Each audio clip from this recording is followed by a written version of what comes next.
It is hot. Continues to be very warm in the western United States, and particularly here in Utah. Wow, scorcher. Before I forget, I want to plug, I said I would do this. So Artza, A-R-T-Z-A, Artza, they have this really cool gift box you can get, and it's about the Dead Sea Scrolls, and it is so cool. It is so cool. So what you get is you get a replica, small replica of the type of jar with the lid on top that the Dead Sea Scrolls sat in. And there's even a sample here, and I'll have to show you this. This was rolled up inside. I don't know if this is the Isaiah scroll or what, but this is a sample of the scrolls. Now this is in Qumran, Dead Sea Scrolls we call them, the caves overlooking the Dead Sea, and the archaeological dig now of Qumran. And so this is how you get this, is like this. It's pretty cool with the scroll in there. And then this is rolled up as well, and this fit in this little thing here in the box. And this is the history of the discovery of the Dead Sea Scrolls. I actually have several photographs just like this, and this is one of the cave openings where the Bedouin boy discovered the jars. He threw a rock in there, and he heard something like clank, kind of thing. And it's so interesting because you have these in Qumran, you have the scrolls discovered in Nag Hammadi, really close to the same time in the 1940s. And this is the same time period that Israel becomes a nation. So it's just so cool how the time of the Gentiles seems to be winding down, and the time of Judah and the Jews seems to be gearing up. The first shall be last, and the last shall be first. And so if you want to check out Artza, you can just go to artzabox.com, artzabox.com. I'll put a link there. And then for the discount code, you can put Luther, that's my first name, Luther, or excuse me, strike that. Put Artza and then Luther Palmer. Artza, Luther Palmer. You'll get a discount. And this is really cool. So this is different than their subscription box. This is you can go on their website and see what they have. But this is really cool. Really cool. So there's Artza. Okay. Now I want to talk a little bit about Elisha. Wow, the miracles from this prophet are just amazing. The one that I just want to key on a little bit, there's so many good ones, but the woman that only had a small amount of oil, and she needed to pay to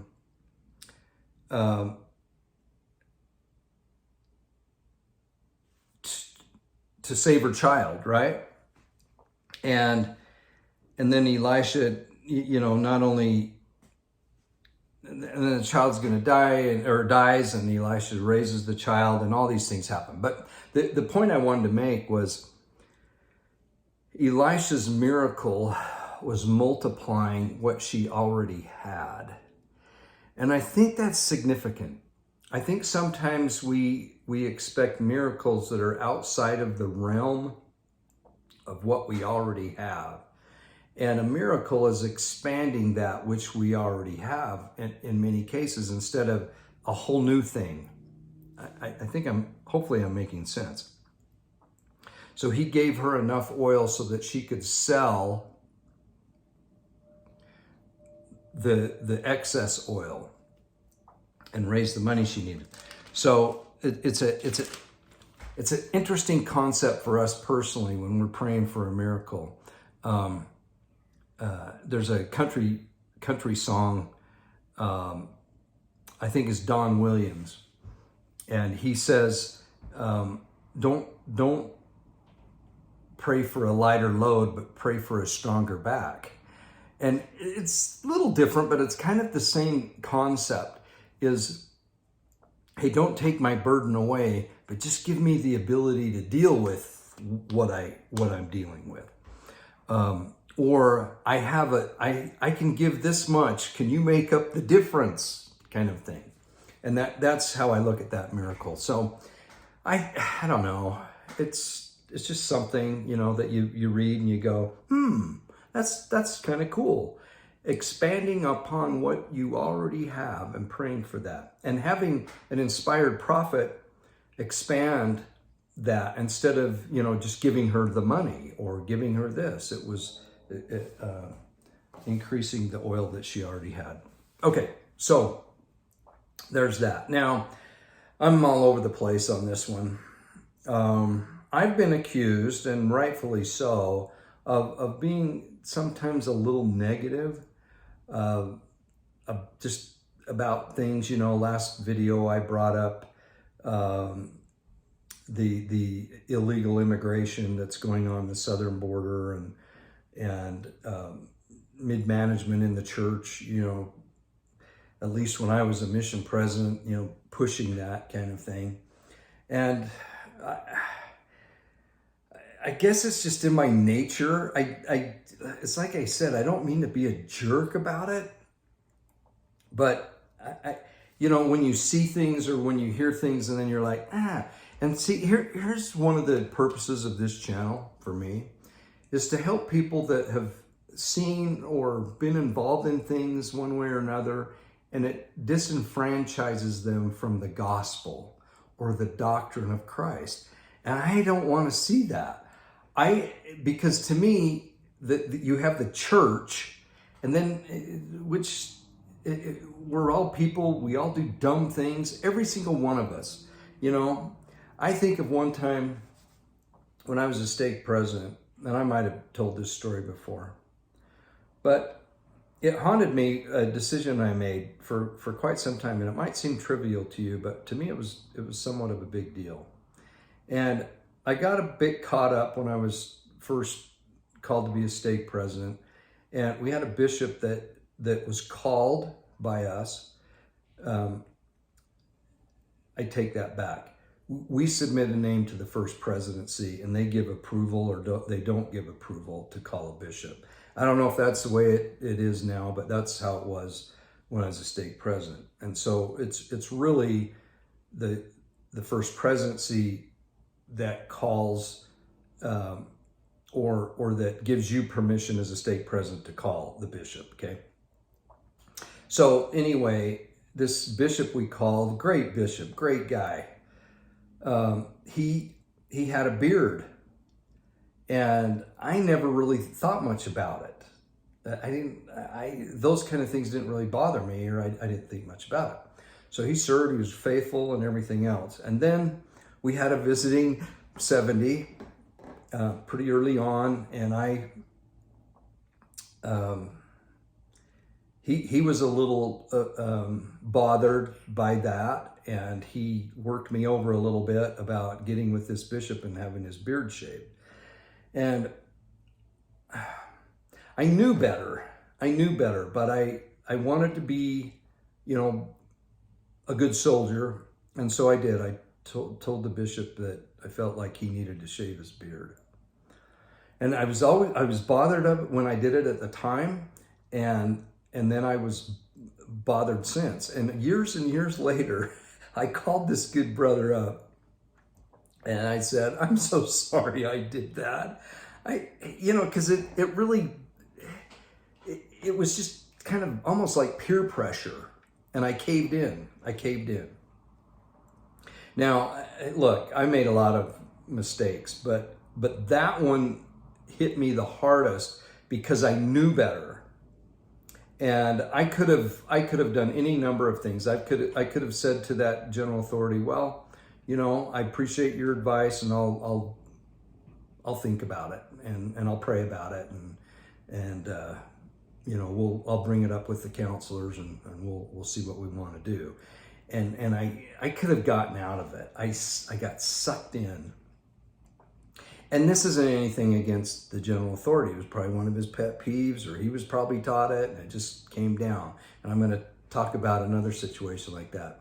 So that's why it bothered me. Now, I made a ton of mistakes and errors as a stake president, but the other ones were more of mistakes of innocence. Like you just like look back and go, ugh, shouldn't have done that. One time I released a guy by mistake. It was right when we were new, and I released the wrong elders quorum president.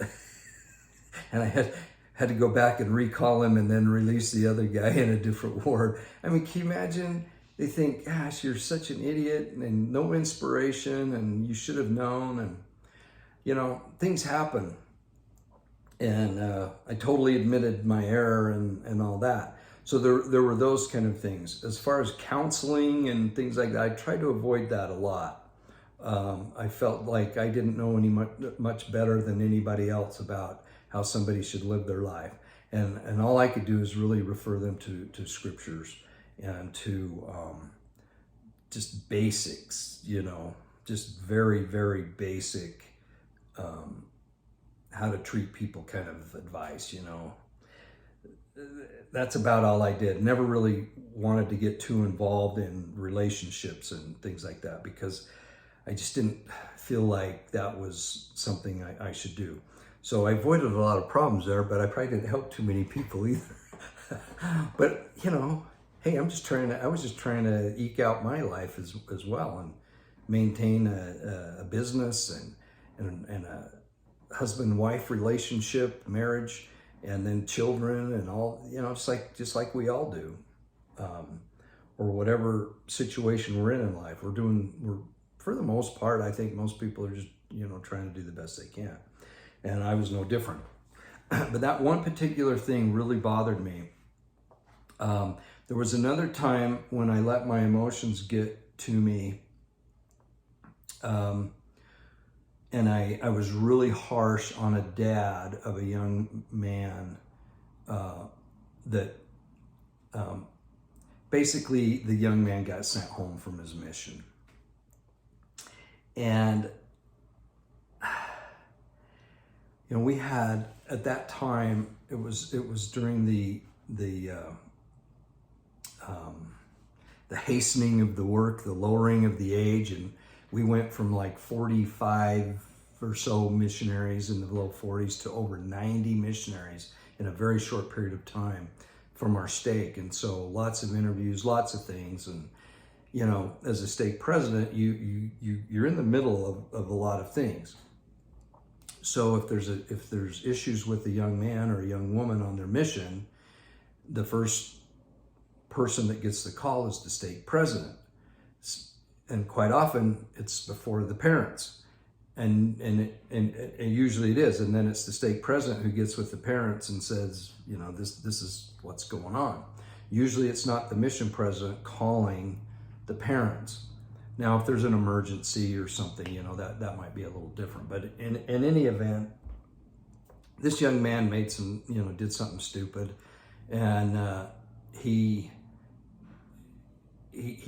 got so the decision to send someone home from their mission for doing something stupid is usually by committee, and the mission president and the stake president have input, but they're just part of the input. And usually it's a committee of individuals from the mission department that include full-time ecclesiastical individuals, so members of the first quorum of 70, as well as paid employees of the missionary department.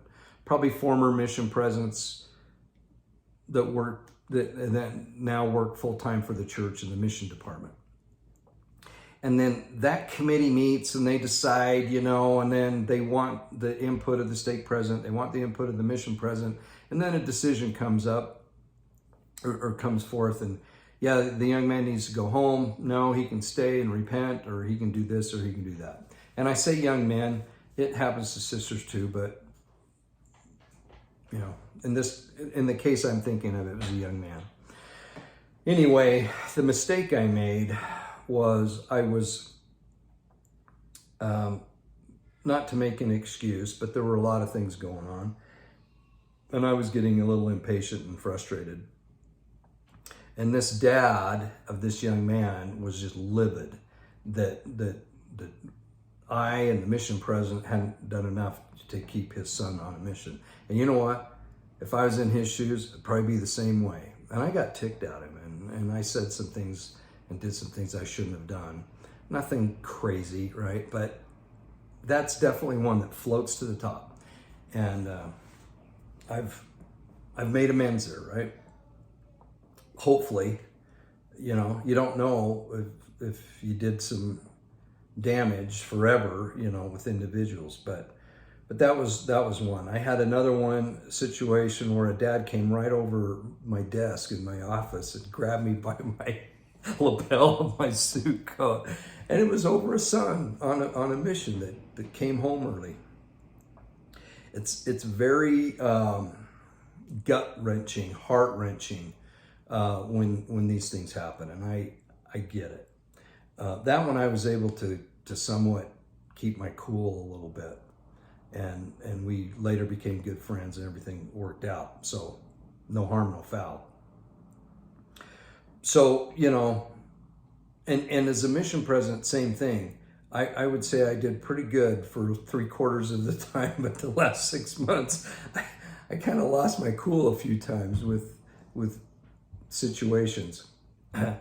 But again, nothing that I think, oh man, I've ruined somebody's life, but just probably a little less patient than I should have been. So the reason I bring these things up is not just to sit and reminisce, but to show that things happen.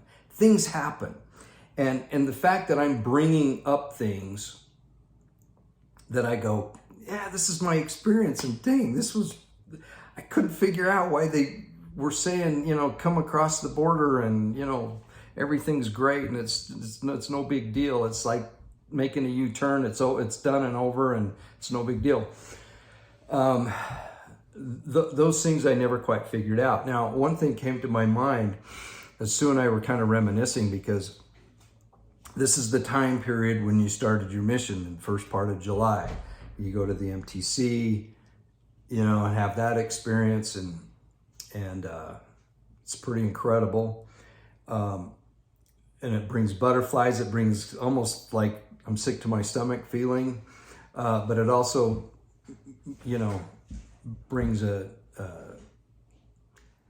nostalgic feeling in a way, because it's so life-changing, to have that experience. So anyway, towards the end of our mission, we had a visit by Elder Ballard. Now President Ballard, right? President of the Quorum of the 12. But Elder Ballard came to our mission, and it was awesome. He was so good. And I would say we had maybe 4 or 5 months left. I can't swear to that, of our mission, but we'd been in a while. And it was great. I have some pictures of Elder Ballard and I up on the stand, and some elders took it with their iPads or their phones or something, and it was really neat. It was very special. But one of the things he did that was so funny is, and I since have something, if I can find it, to read here, but Elder Ballard said, I don't get where we got this thing to invite people to be baptized in the first lesson, and I'm like, I think they're taught that in the MTC big time, and it hints at in Preach My Gospel. It says something like, as moved upon by the Spirit, invite people to be baptized anytime, either the first lesson or the last.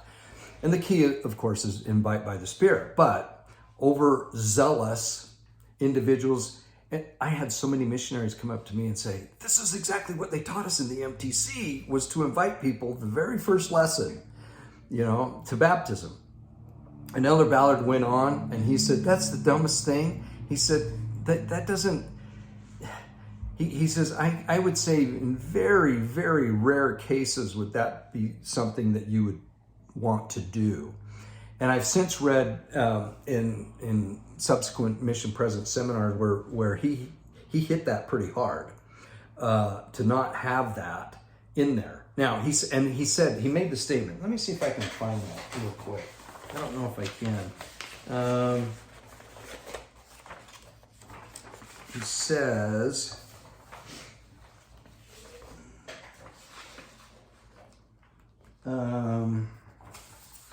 let's see.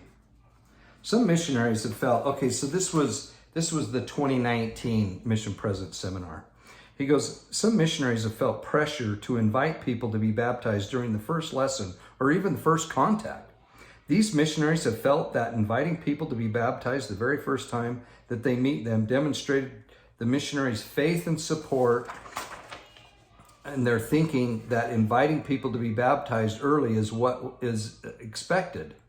Other missionaries have felt that an invitation to be baptized early allowed them to promptly separate the wheat from the tares. In this case, some see the baptismal invitation as a sifting tool. Now look, I know for a fact this was taught in a lot of missions right around us. I didn't teach this. I didn't teach this.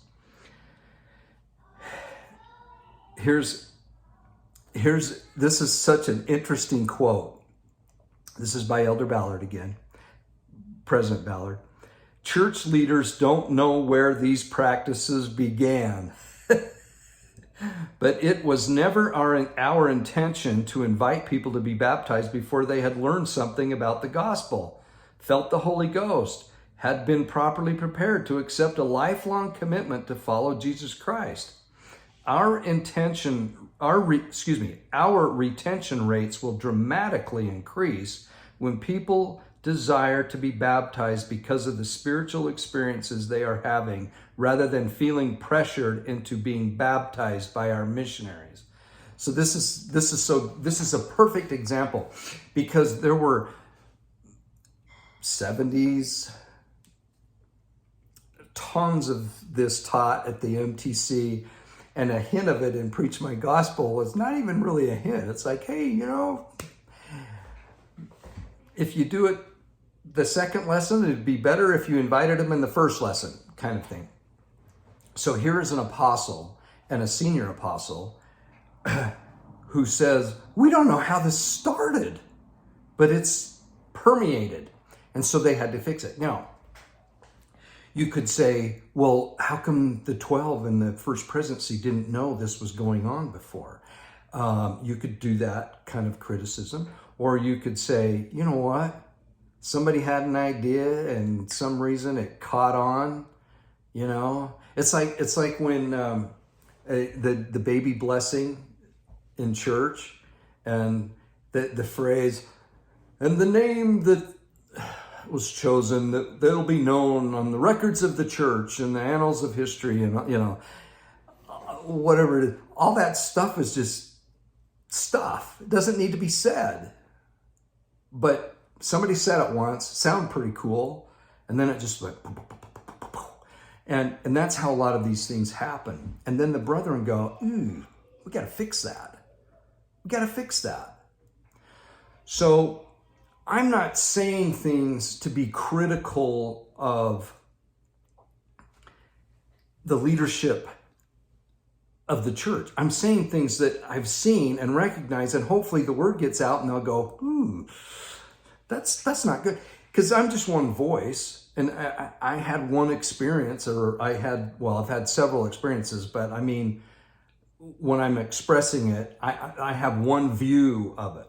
Now, some people feel like if you say anything negative, then you're going against the church. And that's the problem, because how many people probably thought, in fact, there's a website you can find and just do a Google search, do invitation to be baptized, LDS. Google that. Always put LDS at the end. And there was this Q&A asking former missionaries how they felt about that. And then when they heard Elder Ballard at this Mission President seminar, who he told to us, I think that would have been in 2017 when he talked to us, maybe 2018. Yeah, 2018. I can't remember. Anyway, so it was probably the year after that he actually said this, what he told us to our mission. He said it in the Mission President seminar. And then there was this reaction of former missionaries like, how did you feel about when President Ballard said, hey, don't feel pressured to ask people, and probably very seldom would that ever happen. Let them know what they're getting into, or let them understand what the process is before you're committing them to be baptized. Totally makes sense, right? You don't want to do a bait and switch. This isn't about the numbers. And he talked specifically about the retention would be much greater if people repented, understood the commitments, understood what it means to be a disciple of Christ and following and belonging to the true church and whatnot. So these former missionaries, their reaction is pretty interesting. They're like, yeah, a lot of them said, yeah, I just didn't feel comfortable about that, but that's what we were told to do, as from their mission president. And so you're caught. So now here's a senior apostle trying to fix it. Now, how do you think he found out about it? How do you think he found out about it? It was visiting other missions. And he'd do mission tours. He'd go and visit missions, and he'd hear about this and hear about this. And finally he's like, what the heck? And then he'd talk to all the other people, the other leaders, and how did this get started? And he said, they don't know. They don't know how it got started, but they're trying to fix it. So those kind of things, unless somebody speaks up or somebody observes it, they don't know. I know President Oaks told me one time, he said, then Elder Oaks, he said, I love going to ward buildings, to churches, and I see a lot and I feel a lot. And I can tell by going to a sacrament meeting, what's going on. And quite often that's when they'll tweak things. You remember you had the two primary kids, the reverend kids that would stand up there, and fold their arms to get everybody to be quiet. Some wards did that. And I, as a stake president, I got a letter saying, don't do that. That's not part of the deal. We don't know where this started, but it did. Or having the presiding, like the bishop or somebody leave the stand and go down and shake everybody's hand as they leave. Don't leave the stand. You got to be there to preside. Don't go down early during the closing hymn and get ready to shake everybody's hand. It sounds good. It's kind of, but Or a hymnomony where you just, have a sacrament meeting full of hymns, or there's things that creep in, and I guess at one time they sound good, but then it's just like, no. And this is like one of those. So there's other more serious, more consequential situations that come up that they really need to get, their claws in and fix it. Because, it's not our place to do that. We can bring up things. And so that's one reason why I do say and do, because I've had these experiences and they don't feel right to me. Now, if somebody wants to come and explain, no, this is the way it is, then, fine. I'm okay with that. But I've seen these things, they don't make sense, and so I bring them up. One time as a stake president, I got a call, President Uchtdorf, then President Uchtdorf, visited our mission or our stake, and he said, what's bugging you as a stake president? What's bugging you? And I said, Well, I get all these calls from people wanting me to provide service missionaries, and they're a senior couple, and they say, we need, help out at the Utah State Prison, or we need help in the inner city, or we need this, or we need that. And I said, I don't know these people from Adam. I don't know these people. They don't have authority. I don't think, the keys, the priesthood key line, and he just went like this. He goes, we've heard the exact same thing. He said, I'm so glad that you're just honest and telling me what the problem is, because unless you say it, we don't know. And he goes, we're going to fix that. And they did. They stopped that. They stopped having these couples over this entity and this entity, and the Hispanic Initiative, and I could go on, all the different things. Having them call stake presidents to say, we need missionaries, we need missionaries, we need missionaries. And they got it underneath an umbrella, an organized way, proper keys, proper authority. But unless somebody was honest, instead of just saying, oh, Elder Uchtdorf, everything is perfect, we're just so privileged to belong to the Lord's kingdom, and feel paralyzed to just say, this doesn't feel right. They're fine with that. They don't mind. My experience, okay? That they don't mind. In fact, they enjoy some clear, just plain talk. And that's what I feel like I do on here. Now, there are people, other YouTubers and whatnot, that might feel like that all I do is badmouth the church. And I agree. And I said that right up front. It's kind of in my nature, I guess. I love the church. I love the organization. I love the brethren and the sisters. I do. But like the one sister who calls out and says,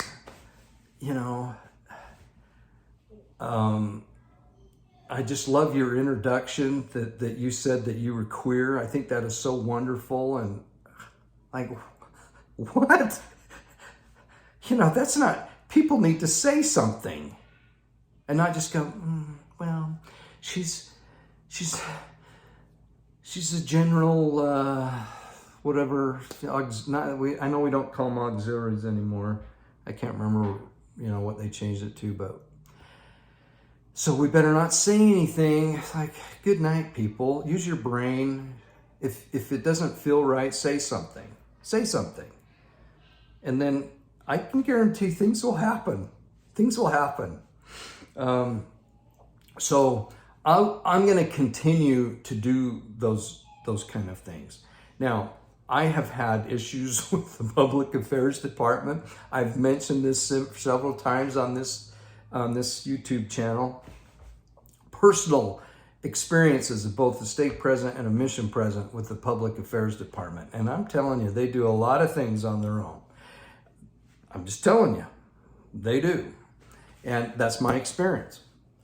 And so I'll take the criticism from fellow YouTubers and other people saying, you're leading people astray and you're bad-mouthing the church and you're doing this. I'll take the hit.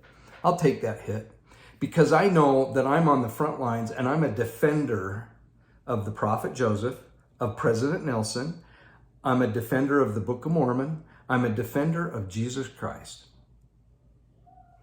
And I'm a defender of the Church of Jesus Christ of Latter-day Saints, and I'll do it all day long. And I'll be the guy that takes arrows. I've done it, and I'll continue to do it, and I'll put myself out there. But I am not going to sit back and go, well, I better not say anything because I might ruffle some feathers and I don't want to disappoint anybody. But remember Elder Holland when he got these letters from parents that had their kids went to BYU and were turned against the church by professors.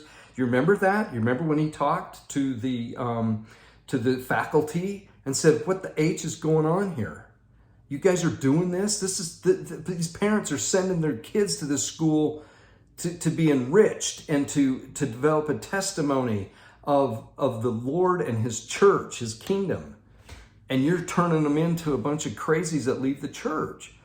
He wouldn't have known that if parents hadn't written him and told him, because everybody's just too afraid. And I think, look, we're not out here. It's not a witch hunt. It's nothing like that on this channel. What it is just expressing life experience, my life experience with what I've seen. And I feel like it's more than just by chance that we served our mission in the Salt Lake Valley. I was so disappointed that that's where I got called. And very short time afterwards, I was so thrilled that that's where I was called. And President Irene's the one that, and I've mentioned this, that extended that call to us. And it was so sweet and so tender, I'll never forget it. And having had the opportunity to be just like this with apostles of the Lord Jesus Christ was truly an amazing experience. But also like this with guys that were jerks. I just say it, they were jerks. I will say this. Every experience I had with a member of the First Presidency or the Quorum of the 12, they were humble. They were so grateful for the work you were doing and the things that you were doing. They were so concerned about you and your family. One time, this was when I was a state president. I don't know if I've mentioned this or not, but one of our daughters got in trouble with the law, and it was put out in the paper, the local paper. This is when we were in Park City, and I was a state president at the time, and it made the news, and she did something really stupid. And not too long afterwards, I got a letter from then President Uchtdorf. And he was so kind. And he said, look, it'll all work out. You're a good man. Your daughter's she's a daughter of God. Things are going to work out. And just know that it wasn't condescending. It wasn't like, hey, once you figure out life like we have, you won't have these problems. It was just like, we love you, we're praying for you, and we support you. I've had the blessing of being around these great men and women. When I was a little boy, and I think I've shown you the coin before. I don't know. I think I have it in a safe now. But I was at a state conference as a little boy, and President Kimball came up to me, and then it was Elder Kimball, and he had the voice because he had his throat worked on, and he said, "Young boy, I'm going to give you this English penny, a big English penny. I still have it." And he said, "I want you to keep this and use it to start saving for your mission." So I'll never forget that.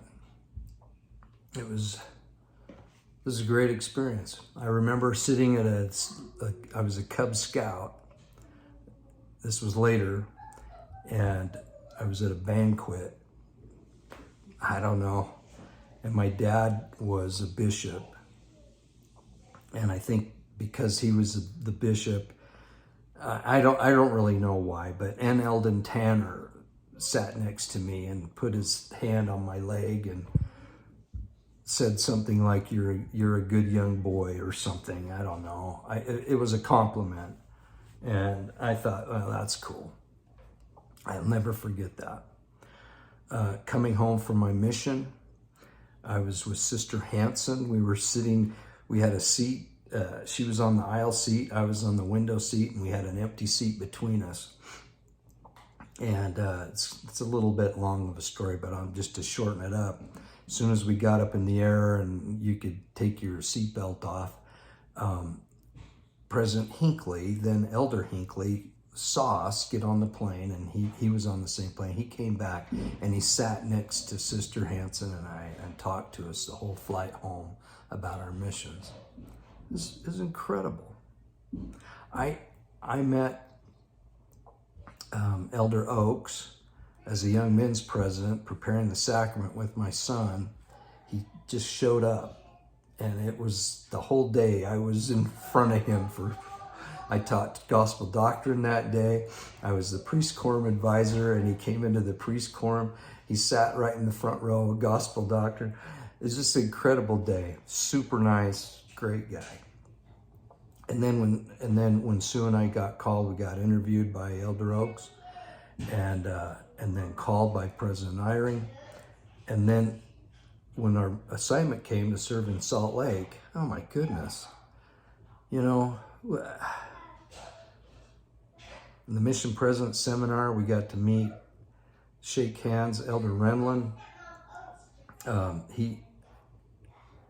don't think he'd been called yet, but we sat and ate lunch with him at the MTC, and as at Area 70, he came to the state conference when I was called to be the state president, and he called me President Palmer. He remembered me, and I'm like, dude, all the conferences, all the things he'd done, and he remembered me. I was so touched by that. Not zone conferences, but mission conferences and things. Elder Ballard was with us so many times, with mission president seminars and whatnot. He and his wife, and then later just him. Just kind, good, a good soul, and really connected to Utah. Elder Rasband with us. I've been blessed to have the opportunity. Now, these are men of God. They've been called by God to be special witnesses of the power, as Elder Oaks told us, the power of Jesus Christ. To be special witnesses of the power of Jesus Christ. I love that. I love that. It's in the ordinances where the power of godliness is manifest. So there's something about the power that they testify of, the power of Jesus Christ, his authority, his divineship, his being the Son of God. That's what they testify of. So anyway, and I don't bring these up to say that I'm better because I had these opportunities to meet with these brethren. Elder Holland and I sat knee to knee, was just a wonderful visit, and we were in a training and teaching with the stake presidencies, and I was the mission president at the time, so I was part of it. And then he wanted to chat while we ate lunch, and gosh, just the kindest, nicest, funniest, but very sincere, a very sincere man. Elder Christofferson, he and I sat on the stand together at a state conference and chatted for quite some time. So again, I love and respect these brethren. I don't want to steer anybody away from the true and living gospel of Jesus Christ. But if I see things that I feel like they just don't balance, they don't make sense, I'm going to say something. And if I'm going to take a hit for that, that's fine. That's fine. But I'm not going to sit silent. If somebody explains it to me to where I can understand it here and then here and go, oh, okay, then I'll totally come on and I'll say, hey, this was explained and I get it.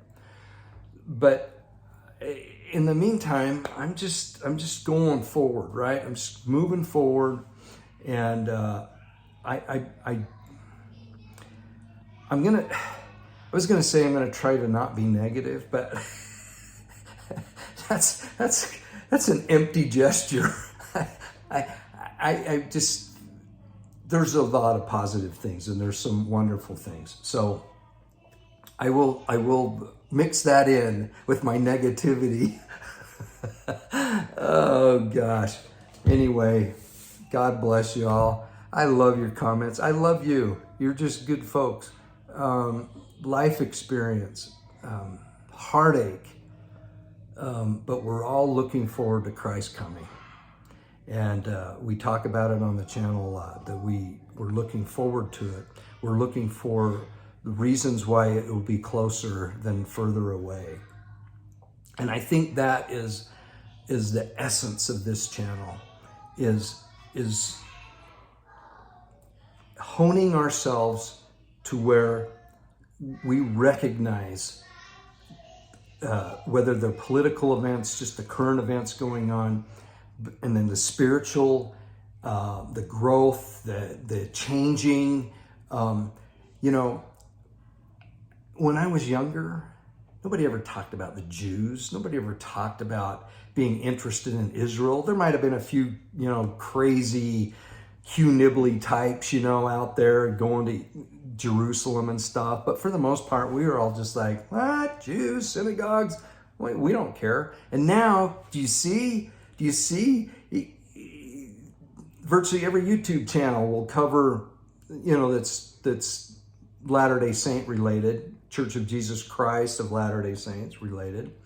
They'll tie in, all the things going on in Israel, because we're feeling it. We're feeling it. And so those kind of things, as they happen, we will get more and more sensitive and realize, ooh, this event, ooh, that event, or look what happened in the past. That's already happened, those kind of things. So anyway, God bless. Love you all. I will talk to you soon.